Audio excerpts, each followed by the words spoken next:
Hi, my name is John Hostetter, and thank you for joining me today as I walk you through the Google Workspace. Today, for Module 1, we're going to be taking a look at Google Docs. Google Docs is a word processing application with many great features that can make your life easier as a teacher. Did you know that with Google Docs, you can do much more than just typing and word processing? You can also insert images, create tables, or even develop worksheets of information. What's great is that you can also collaborate with colleagues completely remotely.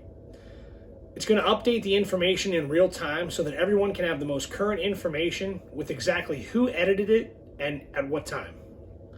This can save you tons of time and help divide up work fairly with tasks and things like note-taking as a team. Google Docs is the go-to answer for something like this. To get started with Google Docs is actually quite simple. All you will need is a Google account, which you should have already created prior to this module. After this, you can actually dive right in and start creating your very first document. Your job here in Module 1 will be to create a worksheet with a table of information and questions for your students, and we're also going to look at the process of including images into our document. This information will go step by step through the lesson overview, but now we're actually going to take a look at how you can do that as I share my screen with you. So please join me as we walk through Google Docs. Thanks.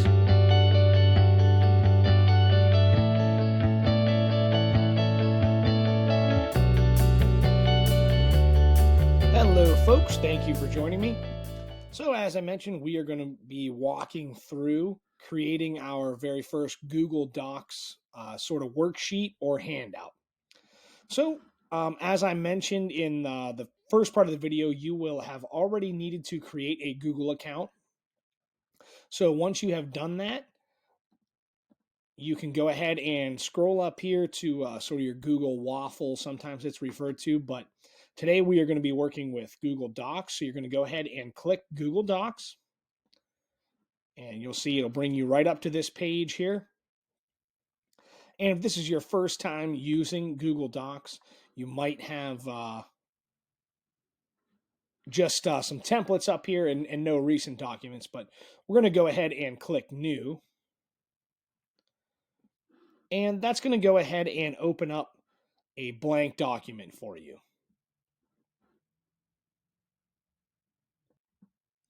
So then we are going to go ahead and create our first table.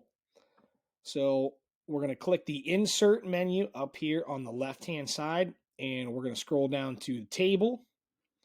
Now, it can bring up some different templates for you, but for the purposes of our assignment, we're going to go ahead and draw out our 3x3 table. And this is going to bring your basic information here. Now, say, you want to do a 3x3 table of information.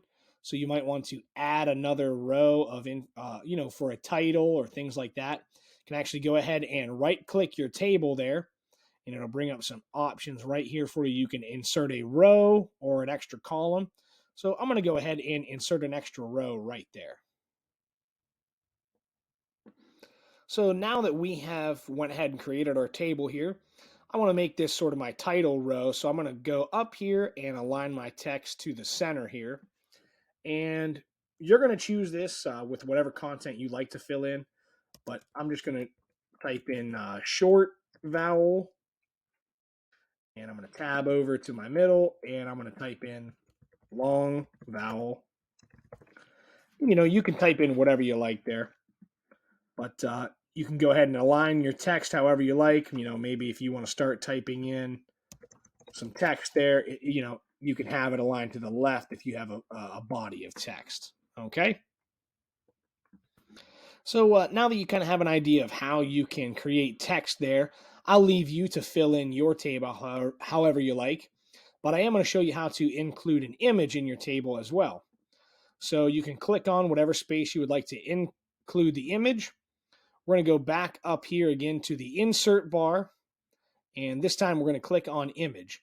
So if you have a specific photo that you would like to upload, maybe that you've taken yourself or you already have saved, you can just click upload, and it'll either let you upload from your files, or you can search right from your drive right here, or perhaps your Google Photos if you use that. But you can also go ahead and search the web. And most of the time, this will bring up fair use images, but it's always good to check and make sure that you are able to use those. So for the purposes of this, I'm just going to type in dog, and it'll bring in all kinds of different images. I can either, just go ahead and drag it right into where I want it, or you can also click select and it'll put it on the image for you. And from here, I can go ahead and choose how I want this to interact with my text. Perhaps I want it to wrap around my text, break the text up. I can put this behind the text like a background, or I can also have this go in front of the text, which most of the time you'll probably avoid that option. If I need to resize my image, depending on how big you want your table here, if you click any of the blue squares here in the corner, that'll let you go ahead and resize your image. And it usually will move your table with that up to a point where, depending on the size of your document, it can no longer do so. And you can kind of reorganize that if you need to, depending on how you have your table created. So there's kind of the basics of using a table. And then for the purposes of the assignment, you're also going to be inserting questions into your document. So if you click beyond your table here, you can actually go ahead and type in the number 1, or if you would like to bullet your questions here, you can type in your question. And upon hitting enter, it's automatically going to format number 2 for you. If you don't want to do that, you can just click enter again and it'll remove that for you. But you can leave some space there, however you want to do it.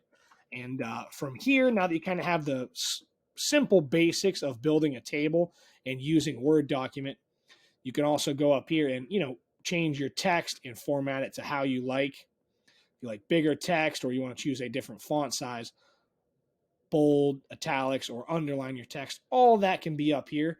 That is, for the most part, the basics of using Google Docs. As you get more comfortable with it, you'll be able to see a lot of the other features that they have here, where you can like add comments and insert links and things like that. But this will get you through the basics. So from here, you can also go ahead and check out the step-by-step process on the lesson overview, or you can proceed to the Module 1 assignment if you are ready to see the requirements to building your own Google Docs. Thank you.